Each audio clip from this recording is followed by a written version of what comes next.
परम सत्कारयोग साध संगत जी, सारी ही रसना पवित्र करिए ते आखिए धन श्री सतगुरु जगजीत सिंह जी। साध संगत जी, एक बारी फिर हुलारा मारिए ते आखिए धन श्री सतगुरु उदय सिंह जी। साध संगत जी, अज दी साखी का सिरलेख है बेअंत पातशाह जी की भविखबाणी। संबंधन है बीबी गुरदेव कौर जी, श्री भैनी साहब। बीबी गुरदेव कौर जी के पिता का नाम सरदार नत्था सिंह जी सी। ਇਹ ਪਿੰਡ ਗੁਜਰਾਂਵਾਲਾ ਵਿੱਚ ਰਹਿੰਦੇ ਸਨ। ਕਿਉਂ ਜੋ ਇਹ ਗੱਤਕੇ ਦੇ ਮਾਹਿਰ ਸਨ। ਸ਼੍ਰੀ ਸਾਗੂ ਪ੍ਰਤਾਪ ਸਿੰਘ ਜੀ ਦੇ ਨਾਲ ਗੱਤਕਾ ਖੇਡਦੇ ਸਨ। ਸ਼੍ਰੀ ਸਾਗੂ ਜਗਜੀਤ ਸਿੰਘ ਜੀ ਤੇ ਮਹਾਰਾਜ ਵੀਰ ਸਿੰਘ ਜੀ ਨੂੰ ਗੱਤਕਾ ਖੇਡਣਾ ਸਿਖਾਇਆ। ਇਸ ਕਰਕੇ ਇਹਨਾਂ ਨੂੰ ਉਸਤਾਦ ਨੱਥਾ ਸਿੰਘ ਜੀ ਕਹਿੰਦੇ ਸਨ।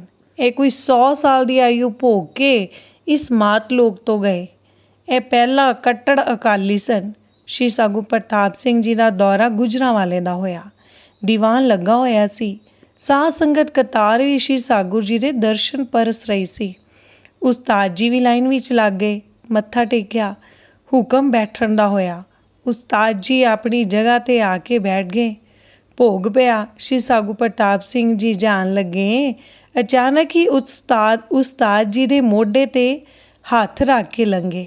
ਬਸ ਉਸਤਾਦ ਜੀ ਦੇ ਅੰਦਰ ਤਾਂ ਬਿਜਲੀ ਜਿਹੀ ਦੌੜ ਪਈ। ਉਸੇ ਵੇਲੇ ਮਨ ਬਣਿਆ ਕਿ ਉਹ ਭਜਨ ਪੁੱਛ ਲੈਣ। ਉਸਤਾਦ ਜੀ ਨੇ ਭਜਨ ਪੁੱਛ ਲਿਆ ਤੇ ਨਾਮਧਾਰੀ ਸੱਜ ਗਏ। ਬੜੇ ਵੱਡੇ ਭਾਗਾਂ ਨਾਲ ਸਤਿਗੁਰੂ ਮਿਲਾਪ ਹੋ ਗਿਆ। ਜਦੋਂ ਉਸਤਾਦ ਨੱਥਾ ਸਿੰਘ ਜੀ ਨੇ ਭਜਨ ਪੁੱਛ ਲਿਆ ਤਾਂ ਉਹਨਾਂ ਦੇ ਪਿੰਡ ਜਥੇਦਾਰ ਇੰਦਰ ਸਿੰਘ ਜੀ ਕੱਪੜੇ ਸਿਉਂਦੇ ਹੁੰਦੇ ਸਨ। ਉਸਤਾਦ ਜੀ ਉਹਨਾਂ ਕੋਲ ਕੱਪੜੇ ਸਿਲਾਣ ਲਈ ਜਾਂਦੇ ਹੁੰਦੇ ਸਨ। ਸੰਤਾਂ ਨੇ ਉਸਤਾਦ ਜੀ ਨੂੰ ਆਖਿਆ, ਕਾਕੇ ਤੂੰ ਭਜਨ ਤਾਂ ਪੁੱਛ ਲਿਆ ਹੈ ਤੇ ਕੁੱਕਾ ਬਣ ਗਿਆ ਹੈ। ਚੱਲ ਤੈਨੂੰ ਸ਼੍ਰੀ ਭੈਣੀ ਸਾਹਿਬ ਦੇ ਵੀ ਦਰਸ਼ਨ ਕਰਾਈਏ। ਉਸਤਾਦ ਜਥੇਦਾਰ ਇੰਦਰ ਸਿੰਘ ਹੋਰਾਂ ਨਾਲ ਸ਼੍ਰੀ ਭੈਣੀ ਸਾਹਿਬ ਆ ਗਏ। ਸੰਤਾਂ ਨੇ ਉਸਤਾਦ ਜੀ ਨੂੰ ਕਿਹਾ, ਜਾਂ ਲੰਗਰ ਵਿੱਚੋਂ ਜਾ ਕੇ ਪ੍ਰਸ਼ਾਦਾ ਛਕਿਆ। ਉਸਤਾਦ ਜੀ ਨੇ ਵੱਡੇ ਲੰਗਰ ਵੱਲ ਜਾਣਾ। ਉੱਥੇ ਜਾ ਕੇ ਖੜਾ ਰਹਿਣਾ। ਨਾ ਤੇ ਲੰਗਰ ਵਿੱਚ ਬੈਠਣਾ ਤੇ ਨਾ ਹੀ ਕਿਸੇ ਕੋਲੋਂ ਪ੍ਰਸ਼ਾਦਾ ਮੰਗਣਾ। ਜੇ ਬੈਠਦੇ ਤਾਂ ਵੀ ਕੋਈ ਨਾ ਪੁੱਛਦਾ ਕਿ ਕਾਕਾ ਲੰਗਰ ਛਕਿਆ ਹੀ। ਦੋਵੇਂ ਵੇਲੇ ਖੜਿਆਂ ਹੋ ਕੇ ਵਾਪਸ ਭੁੱਖਿਆਂ ਹੀ ਆ ਜਾਣਾ। ਇਸ ਤਰ੍ਹਾਂ ਕਰਦਿਆਂ 3 ਦਿਨ ਬੀਤ ਗਏ। ਅੰਤਰਯਾਮੀ ਜਾਣੀ ਜਾਨ ਸਤਿਗੁਰੂ ਜੀ ਇੱਕ ਦਿਨ ਤਬੇਲੇ ਵਿੱਚੋਂ ਬਾਹਰ ਆਏ ਤਾਂ ਉਸਤਾਦ ਜੀ ਮਿਲ ਪਏ। ਕਾਕਾ ਨੱਥਾ ਸਿੰਘ ਨੂੰ ਆਉਂਦਿਆਂ ਵੇਖ ਬਾਂਹ ਫੜ ਲਈ ਤੇ ਬਾਂਹ ਫੜੀ ਕੋਠੀ ਵੱਲ ਨੂੰ ਆਏ। ਰਸਤੇ ਵਿੱਚ ਆਉਂਦਿਆਂ ਬਚਨ ਕੀਤਾ, ਇਸ ਤਰ੍ਹਾਂ ਕਿੰਨੇ ਦਿਨ ਗੁਜ਼ਾਰਾ ਚੱਲੇਗਾ। ਫਿਰ ਕੋਠੀ ਆ ਕੇ ਇੰਦਰ ਸਿੰਘ ਨੂੰ ਬੁਲਾਇਆ ਤੇ ਬਚਨ ਕੀਤਾ, ਇੰਦਰ ਸਿੰਘ ਜਿਸ ਨੂੰ ਨਾਲ ਲਿਆਂਦਾ ਹੈ ਉਸ ਦਾ ਧਿਆਨ ਵੀ ਰੱਖੋ। ਪਤਾ ਵੀ ਕਰੋ ਕਿ ਉਸਨੇ ਕੁਝ ਛਕਿਆ ਛਕਾਇਆ ਵੀ ਹੈ ਕਿ ਨਹੀਂ। ਕਾਕੇ ਨੇ 3 ਦਿਨ ਤੋਂ ਕੁਝ ਵੀ ਨਹੀਂ ਛਕਿਆ। ਫਿਰ ਉਸਤਾਦ ਜੀ ਨੇ ਹੁਕਮ ਕੀਤਾ, ਤੂੰ ਉੱਥੇ ਵੱਡੇ ਲੰਗਰ ਵਿੱਚੋਂ ਨਹੀਂ, ਤੂੰ ਇੱਥੇ ਸਾਡੇ ਲੰਗਰ ਵਿੱਚੋਂ ਹੀ ਪ੍ਰਸ਼ਾਦਾ ਛਕਣਾ ਹੈ। ਸਤਿਗੁਰੂ ਜੀ ਨੇ ਸੰਤ ਰਤਨ ਸਿੰਘ ਲਾਂਗਰੀ ਨੂੰ ਵੀ ਬੁਲਾ ਕੇ ਕਹਿ ਦਿੱਤਾ। ਸਾਧ ਸੰਗਤ ਜੀ, ਫਿਰ ਉਸਤਾਦ ਜੀ ਜਿੰਨੀ ਦੇਰ ਵੀ ਭੈਣੀ ਸਾਹਿਬ ਰਹੇ ਜਾਂ ਜਦੋਂ ਵੀ ਉੱਥੇ ਆਏ, ਉਹਨਾਂ ਨੂੰ ਪ੍ਰਸ਼ਾਦਾ ਸ਼੍ਰੀ ਸਤਿਗੁਰੂ ਜਗਜੀਤ ਸਿੰਘ ਜੀ ਯਾਨੀ ਉਸ ਟਾਈਮ ਬਾਬਾ ਜੀ ਸਨ, ਸਾਗੂ ਜਗਜੀਤ ਸਿੰਘ ਜੀ ਨੇ ਆਪਣੇ ਨਾਲ ਬਿਠਾ ਕੇ ਹੀ ਛਕਾਉਣਾ। ਇੱਕ ਵਾਰੀ ਐਲਨਾਬਾਦ ਵਾਲੇ ਪਾਸੇ ਕਿਸੇ ਪਿੰਡ ਵਿੱਚ ਹਨੇਰਾ ਪੈ ਗਿਆ। ਉੱਥੋਂ ਕੋਈ ਸਵਾਰੀ ਨਾ ਮਿਲੇ। ਸਾਈਕਲ ਮਿਲਿਆ। ਬਾਬਾ ਜੀ ਨੇ ਯਾਨੀ ਬੇਅੰਤ ਜੀ ਨੇ ਉਸਤਾਦ ਜੀ ਨੂੰ ਕਿਹਾ, ਐਸੇ ਤੇ ਹੀ ਚੱਲਦੇ ਹਾਂ। ਉਸਤਾਦ ਜੀ ਨੇ ਮੋੜ ਖੇੜ ਕੀਤੀ ਕਿ ਬਾਬਾ ਜੀ ਜੇ 2 ਸਾਈਕਲ ਹੋਣ ਤਾਂ ਵੀ ਚੱਲੀਏ। 1 ਸਾਈਕਲ ਹੈ, ਮੇਰਾ ਸਰੀਰ ਐਡਾ ਭਾਰਾ ਹੈ, ਕਿਵੇਂ ਜਾਵਾਂਗੇ। ਬੇਅੰਤ ਜੀ ਨੇ ਕਿਹਾ, ਉਸਤਾਦ ਜੀ ਤੁਸੀਂ ਸਾਈਕਲ ਸ਼ਹਿਰ ਤੋਂ ਬਾਹਰ ਕੱਢੋ, ਅੱਗੋਂ ਮੈਂ ਚਲਾਵਾਂਗਾ ਤੇ ਤੁਸੀਂ ਮੇਰੇ ਮਗਰ ਬੈਠਣਾ। ਉਸਤਾਦ ਜੀ ਹੱਸੇ ਕਿ ਐਨੇ ਇਕਹਿਰੇ ਬਦਨ ਦੇ ਮੈਨੂੰ ਬਿਠਾ ਕੇ ਸਾਈਕਲ ਕਿਵੇਂ ਖਿੱਚਣਗੇ। ਪਰ ਹੋਇਆ ਇਸੇ ਤਰ੍ਹਾਂ ਹੀ। ਉਸਤਾਦ ਜੀ ਨੇ ਸਾਈਕਲ ਸ਼ਹਿਰ ਤੋਂ ਬਾਹਰ ਤੱਕ ਲਿਆਂਦੀ ਤੇ ਫਿਰ ਭਗਵਾਨ ਕਲਯੁਗ ਵਿੱਚ ਲੱਗੇ ਉਸਤਾਦ ਜੀ ਨੂੰ ਪਿੱਛੇ ਬਿਠਾ ਖਿੱਚਣ।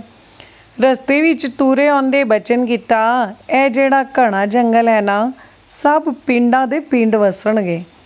ਇੱਕ ਜਗ੍ਹਾ ਆ ਕੇ ਸੰਘਣੀਆਂ ਝਾੜੀਆਂ ਤੇ ਬੇਰੀਆਂ ਵੇਖ ਬਚਨ ਕੀਤਾ, ਇੱਥੇ ਅੰਗੂਰ, ਸੰਤਰੇ ਤੇ ਕਿੰਨੂ ਬਹੁਤ ਹੋਣਗੇ।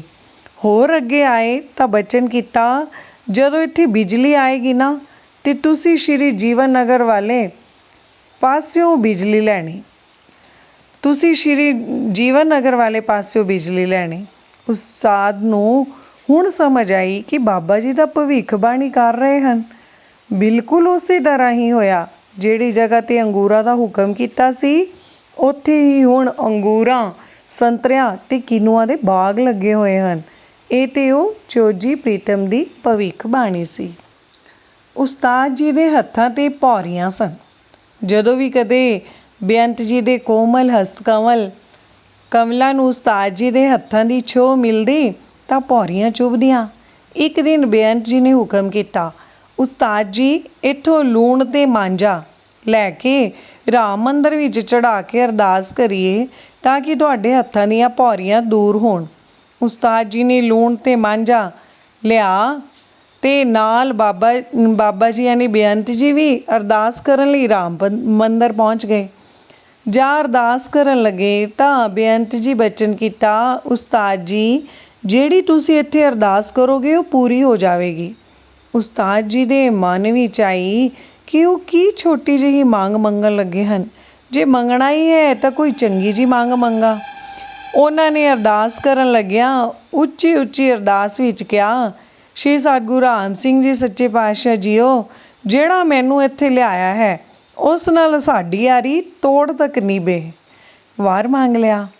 ਬੇਅੰਤ ਜੀ ਦੀ ਤੇ ਉਸਤਾਦ ਦੀ ਯਾਰੀ ਇੰਨੀ ਪੱਕੀ ਕਿ ਸ਼੍ਰੀ ਸਤਿਗੁਰੂ ਜੀ ਨੇ ਬਾਬਾ ਜੀ ਦੇ ਰੂਪ ਵਿੱਚ ਵੀ ਸਤਿਗੁਰੂ ਜਗਜੀਤ ਸਿੰਘ ਜੀ ਜਦੋਂ ਬਾਬਾ ਜੀ ਦੇ ਰੂਪ ਵਿੱਚ ਸਨ ਤਾਂ ਵੀ, ਤੇ ਗੱਦੀ ਤੇ ਸ਼੍ਰੀ ਸਤਿਗੁਰੂ ਜਗਜੀਤ ਸਿੰਘ ਜੀ ਦੇ ਰੂਪ ਵਿੱਚ ਤਾਂ ਵੀ।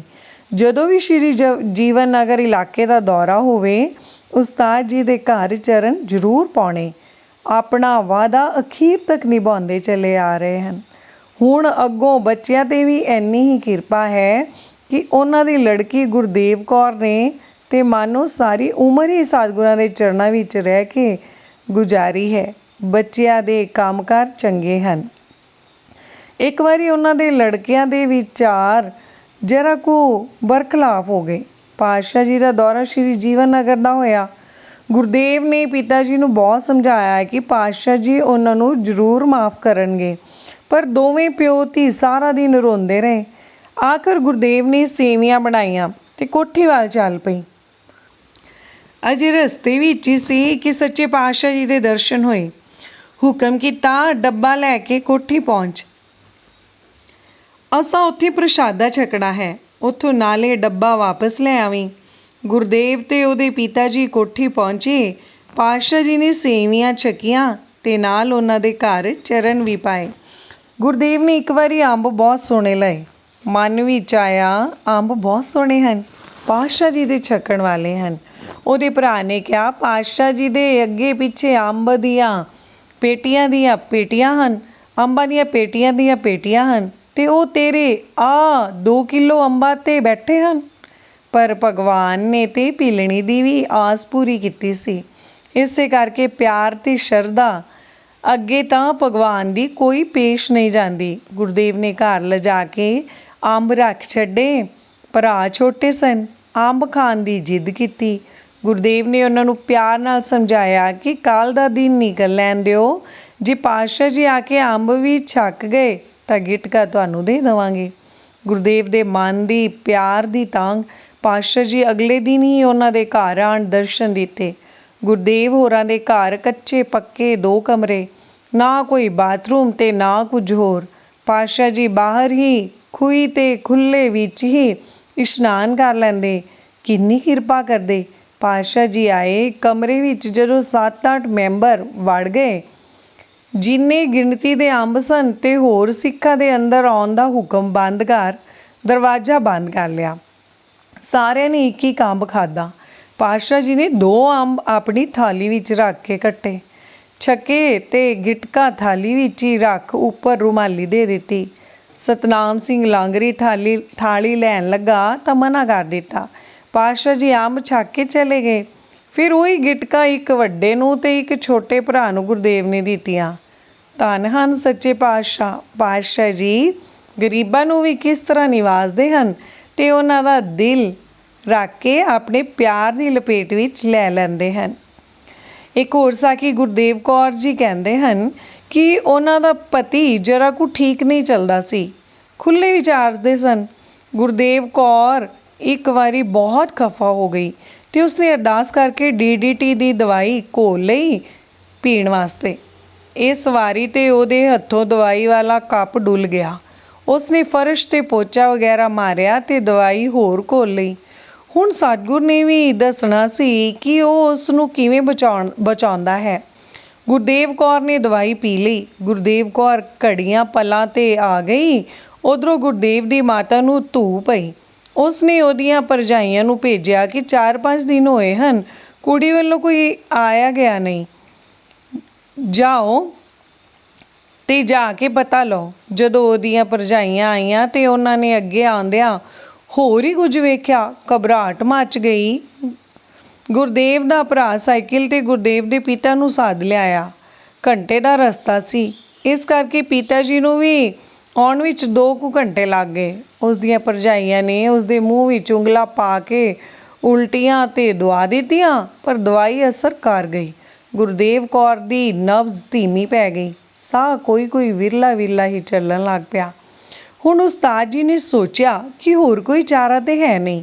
ਉਹਨਾਂ ਸਾਰਿਆਂ ਨੂੰ ਕਮਰੇ ਵਿੱਚੋਂ ਬਾਹਰ ਕੱਢ ਦਿੱਤਾ। ਗੁਰਦੇਵ ਦਾ ਸਿਰ ਆਪਣੀ ਗੋਦੀ ਵਿੱਚ ਲਿਆ ਤੇ ਲੱਗੇ ਭਜਨ ਕਰਨ। ਥੋੜ੍ਹੀ ਕੁ ਦੇਰ ਬਾਅਦ ਗੁਰਦੇਵ ਵੀ ਹਿੱਲਣ ਲੱਗੀ। ਉਹਦੇ ਸਾਹ ਮੁੜਨ ਲੱਗੇ ਤੇ ਉਹ ਵੀ ਗੁਰੂ ਕਰਨ ਲੱਗ ਪਈ। ਉਸ ਨੂੰ ਸ਼੍ਰੀ ਸਾਗੁਰ ਜਗਜੀਤ ਸਿੰਘ ਜੀ ਦੇ ਪ੍ਰਤੱਖ ਦਰਸ਼ਨ ਹੋ ਰਹੇ ਸਨ। ਜਦ ਉਸ ਨੂੰ ਪੂਰੀ ਹੋਸ਼ ਆਈ ਤਾਂ ਉਸਨੇ ਆਪਣੇ ਆਸੇ-ਪਾਸੇ ਹੱਥ ਮਾਰਦਿਆਂ ਕਿਹਾ ਕਿ ਇੱਥੇ ਪਾਤਸ਼ਾਹ ਸ਼੍ਰੀ ਸਾਗੁਰ ਜਗਜੀਤ ਸਿੰਘ ਜੀ ਬੈਠੇ ਸਨ। ਜੋ ਕੁਝ ਵੀ ਗੁਰਦੇਵ ਦੇ ਨਾਲ ਬੇਹੋਸ਼ੀ ਦੀ ਹਾਲਤ ਵਿੱਚ ਵਾਪਰਿਆ ਉਹ ਇਸ ਤਰ੍ਹਾਂ ਹੈ। ਗੁਰਦੇਵ ਬੇਹੋਸ਼ ਹੋ ਗਈ। ਉਹ ਆਪਣੀ ਦਰਗਾਹ ਦੇ ਰਸਤੇ ਤੇ ਚੱਲ ਪਈ। ਰਸਤੇ ਵਿੱਚ ਇੱਕ ਪਤਲਾ ਜਿਹਾ ਗਾਰਡਰ ਹੈ। ਉਹ ਉਹਦੇ ਉੱਤੇ ਚੱਲ ਰਹੀ ਹੈ। ਗਾਰਡਰ ਦੇ ਦੂਜੇ ਪਾਸੇ ਦੂਰ ਉਸ ਨੂੰ ਸ਼੍ਰੀ ਸਾਗੁਰ ਜੀ ਖੜੇ ਦਿਖਾਈ ਦਿੰਦੇ ਹਨ। ਉਹਨਾਂ ਨੇ ਆਪਣਾ ਸਫੈਦ ਰੁਮਾਲ ਹਿਲਾ ਕੇ ਹੁਕਮ ਕੀਤਾ, ਤੂੰ ਇੱਥੋਂ ਹੀ ਵਾਪਸ ਚਲੀ ਜਾ। ਗੁਰਦੇਵ ਵੇਖਦੀ ਹੈ ਕਿ ਜੇ ਹੇਠਾਂ ਡਿੱਗਦੀ ਹੈ ਤਾਂ ਨਰਕਾਂ ਨੂੰ ਜਾਂਦੀ ਹੈ, ਜੇ ਗਾਰਡਰ ਪਾਰ ਕਰਦੀ ਹੈ ਤਾਂ ਸਵਰਗਾਂ ਨੂੰ। ਪਾਤਸ਼ਾਹ ਜੀ ਨੂੰ ਅਰਜ਼ ਕੀਤੀ, ਗਰੀਬ ਨਿਵਾਜ, ਜਗ੍ਹਾ ਬਹੁਤ ਪਤਲੀ ਹੈ, ਬਹੁਤ ਥੋੜ੍ਹੀ ਹੈ, ਗਾਰਡਰ ਬਹੁਤ ਹੀ ਪਤਲਾ ਹੈ, ਮੈਂ ਵਾਪਸ ਕਿਵੇਂ ਮੁੜਾਂ। ਗਰੀਬ ਨਿਵਾਜ ਸ਼੍ਰੀ ਸਾਗੁਰ ਜੀ ਨੇ ਬੈਠ ਕੇ ਪਾਸਾ ਪਰਤਣ ਦੀ ਜਾਚ ਦੱਸਦਿਆਂ ਹੁਕਮ ਕੀਤਾ, ਇਸ਼ਾਰੇ ਨਾਲ ਹੀ ਮਤਲਬ ਕਿ ਤੂੰ ਇਸ ਤਰ੍ਹਾਂ ਬੈਠ ਕੇ ਪਾਸਾ ਪਰਤ ਕੇ ਵਾਪਸ ਚਲੀ ਜਾ। ਗੁਰਦੇਵ ਨੇ ਇਸੇ ਤਰ੍ਹਾਂ ਹੀ ਬੈਠ ਕੇ ਪਾਸਾ ਪਰਤਿਆ ਤੇ ਵਾਪਸ ਪਰਤ ਆਈ। ਵਾਪਸ ਆ ਕੇ ਸ਼੍ਰੀ ਸਾਗੁਰ ਜਗਜੀਤ ਸਿੰਘ ਜੀ ਨੇ ਉਹਦੇ ਸਾਹਮਣੇ ਬੈਠ ਕੇ ਭਜਨ ਕੀਤਾ। ਗੁਰਦੇਵ ਕੌਰ ਵੀ ਨਾਲ ਹੀ ਭਜਨ ਕਰੀ ਜਾਏ। ਭਜਨ ਕਰਦਿਆਂ ਉਹ ਉੱਚੀ ਬੋਲਣ ਲੱਗ ਪਈ। ਗੁਰੂ ਕਹਿੰਦੀ ਨੂੰ ਜਦੋਂ ਹੋਸ਼ ਆਈ ਤਾਂ ਉਹਦਾ ਸਿਰ ਪਾਤਸ਼ਾਹ ਜੀ ਦੀ ਗੋਦੀ ਵਿੱਚ ਨਹੀਂ, ਬਲਕਿ ਉਸਦੇ ਪਿਤਾ ਉਸਤਾਦ ਨੱਥਾ ਸਿੰਘ ਜੀ ਦੀ ਗੋਦੀ ਵਿੱਚ ਸੀ। ਪਾਤਸ਼ਾਹ ਜੀ ਨੇ ਗੁਰਦੇਵ ਨੂੰ ਦਰਸ਼ਨ ਦੇ ਬੇਹੋਸ਼ੀ ਵਿੱਚ ਹੀ ਹੁਕਮ ਕੀਤਾ ਕਿ ਤੈਨੂੰ ਕੋਈ ਚੀਜ਼ ਦੀ ਜ਼ਰੂਰਤ ਹੋਵੇ ਤਾਂ ਮੈਨੂੰ ਦੱਸ। ਇਸੇ ਤਰ੍ਹਾਂ ਹੀ ਸ਼੍ਰੀ ਸਾਗੂ ਪ੍ਰਤਾਪ ਸਿੰਘ ਜੀ ਨੇ ਬੀਬੀ ਗੁਰਦੇਵ ਕੌਰ ਨੂੰ ਸੁਪਨੇ ਵਿੱਚ ਦਰਸ਼ਨ ਦੇ ਕੇ ਹੁਕਮ ਕੀਤਾ, ਤੈਨੂੰ ਜੋ ਚਾਹੀਦਾ ਹੈ ਤੂੰ ਵੱਡੇ ਕਾਕੇ ਕੋਲੋਂ ਮੰਗ, ਉਹ ਤੈਨੂੰ ਸਭ ਕੁਝ ਦੇਵੇਗਾ। ਸੋ ਬੀਬੀ ਗੁਰਦੇਵ ਕੌਰ 4-5 ਸਾਲ ਆਪਣੇ ਘਰ ਰਹੀ। ਉਹਦਾ ਘਰ ਵਾਲਾ ਘਰੋਂ ਹੀ ਕਿਤੇ ਚਲਾ ਗਿਆ, ਮੁੜ ਘਰ ਵਾਪਸ ਪਰਤਿਆ ਹੀ ਨਹੀਂ। ਸੱਚੇ ਪਾਤਸ਼ਾਹ ਜੀ ਬੀਬੀ ਨੂੰ ਸ਼੍ਰੀ ਭੈਣੀ ਸਾਹਿਬ ਆਪਣੇ ਕੋਲ ਹੀ ਲੈ ਆਏ। ਬੀਬੀ ਨੇ ਆਪਣਾ ਭਤੀਜਾ 5-6 ਸਾਲ ਦਾ ਕੋਲ ਰੱਖ ਲਿਆ, ਉਸ ਨੂੰ ਪੜ੍ਹਾਇਆ ਲਿਖਾਇਆ। ਉਹ ਸੰਤ ਸੁਰਿੰਦਰ ਸਿੰਘ ਲੁਧਿਆਣੇ ਵਾਲੇ ਕੋਲ ਕੰਮ ਕਰਦਾ ਹੈ। ਉਸ ਦਾ ਵਿਆਹ ਕਰ ਦਿੱਤਾ ਹੈ। ਨੂੰਹ ਬੜੀ ਆਗਿਆਕਾਰੀ ਹੈ। ਗੁਰਦੇਵ ਨੂੰ ਸ਼੍ਰੀ ਭੈਣੀ ਸਾਹਿਬ ਹੀ ਘਰ ਬਣਾ ਕੇ ਦਿੱਤਾ ਹੈ। ਕਿਸੇ ਵੀ ਕਿਸਮ ਦੀ ਘਾਟ ਨਹੀਂ ਹੈ। ਗੁਰਦੇਵ ਨੇ ਕੁਝ ਕੁ ਜ਼ਮੀਨ ਖਰੀਦੀ ਸੀ। ਉਹਦਾ ਕਰਜ਼ਾ 1.5 ਲੱਖ ਰਹਿੰਦਾ ਸੀ। ਪਾਤਸ਼ਾਹ ਜੀ ਹੁਕਮ ਕੀਤਾ, ਤੂੰ ਕੋਈ ਫਿਕਰ ਨਾ ਕਰ। ਬੀਬੀ ਗੁਰਦੇਵ ਨੇ ਅਰਜ਼ ਕੀਤੀ, ਪਾਤਸ਼ਾਹ ਜੀ ਅੰਦਰੋਂ ਕਿਰਪਾ ਕਰੋ ਜੀ, ਕਰਜ਼ਾ ਆਪੇ ਹੀ ਲੱਥ ਜਾਵੇਗਾ। ਮੈਂ ਮਿਹਨਤ ਕਰਾਂਗੀ। ਬੀਬੀ ਗੁਰਦੇਵ ਕੌਰ ਨੇ ਇੰਗਲੈਂਡ ਜਾ ਕੇ ਸਿਲਾਈ ਦਾ ਕੰਮ ਕੀਤਾ। ਮਿਹਨਤ ਖੂਬ ਕੀਤੀ। ਕਰਜ਼ਾ ਲੱਥ ਗਿਆ। ਹੁਣ ਹੋਰ ਵੀ ਕਿਰਪਾ ਕਰਦੇ ਹਨ। ਪਹਿਲਾਂ ਥਾਈਲੈਂਡ ਭੇਜਿਆ, ਕਾਫੀ ਪੈਸਾ ਲਿਆਈ। ਫਿਰ ਇੰਗਲੈਂਡ ਦਾ ਵੀਜ਼ਾ ਲੱਗਣਾ ਕਿਹੜਾ ਸੌਖਾ ਹੈ। ਪਰ ਇਹ ਅਕਾਲ ਪੁਰਖ ਹੈ, ਇਸ ਦੀ ਕਿਰਪਾ ਪਤਾ ਨਹੀਂ ਕਿਹਦੇ 'ਤੇ ਕਿਸ ਵਕਤ ਹੋ ਜਾਣੀ ਹੈ। ਉਹ ਵੀਜ਼ਾ ਲਗਾਉਣ ਵਾਲੇ ਅਫਸਰਾਂ ਦੇ ਮਨਾਂ ਵਿੱਚ ਵਸ ਗਿਆ। ਉਹਨਾਂ ਬਿਨਾਂ ਕੁਝ ਪੁੱਛੇ ਵੀਜ਼ਾ ਲਗਾ ਦਿੱਤਾ। ਇਹ ਸਾਰੀ ਰਿਕਾਰਡਿੰਗ ਬੀਬੀ ਗੁਰਦੇਵ ਕੌਰ ਬਰਮਿੰਘਮ ਤੋਂ ਹੀ ਕਰਵਾ ਰਹੀ ਹੈ। ਇਸ ਲਈ ਉਹ ਮੰਨਦੀ ਹੈ ਕਿ ਇੱਥੇ ਇੰਗਲੈਂਡ, ਲੰਡਨ ਵਿੱਚ ਆਉਣਾ ਅਤੇ ਹਰ ਤਰ੍ਹਾਂ ਦੀ ਸਾਂਭ ਸੰਭਾਲ ਕਰਨੀ, ਇਹ ਉਸੇ ਅਕਾਲ ਪੁਰਖ ਦੀ ਹੀ ਕਿਰਪਾ ਹੈ। ਬੰਦੇ ਦੇ ਵੱਸ ਕੁਝ ਵੀ ਨਹੀਂ। ਬੀਬੀ ਗੁਰਦੇਵ ਕੌਰ ਸ਼੍ਰੀ ਭੈਣੀ ਸਾਹਿਬ ਆਪਣੇ ਪਰਿਵਾਰ ਸਮੇਤ ਸ਼੍ਰੀ ਸਤਿਗੁਰੂ ਜੀ ਦੀ ਕਿਰਪਾ ਦੀ ਛਤਰ ਛਾਇਆ ਹੇਠ ਬੜੀ ਸੁਖੀ ਰਹਿ ਕੇ ਆਪਣਾ ਜੀਵਨ ਸਫਲਾ ਕਰਦੀ ਰਹੀ ਹੈ।